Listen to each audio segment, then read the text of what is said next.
مسلمان اتنی کثرت ہوتے ہوئے کمزور کیوں؟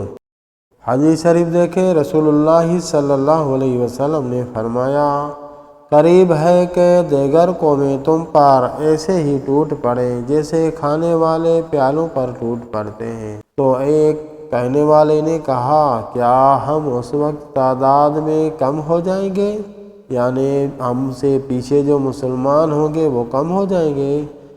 رسول اللہ صلی اللہ علیہ وسلم نے فرمایا، نہیں، بلکہ تم اس وقت بہت ہوں گے، لیکن تم سیلاب کی جھاگ کی مانند ہوں گے۔ جھاگ کی کوئی قوت نہیں ہوتی، وہ ہوا میں بھی پھسل جاتی ہے، جمع ہو جاتی ہے، پانی کی پانی بن جاتی ہے۔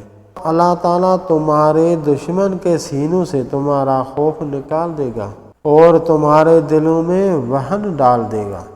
تو ایک کہنے والے نے کہا، اللہ کے رسول صلی اللہ علیہ وسلم، وہن کیا چیز ہے؟ آپ صلی اللہ علیہ وسلم نے فرمایا، دنیا کی محبت اور دشمن کا خوف۔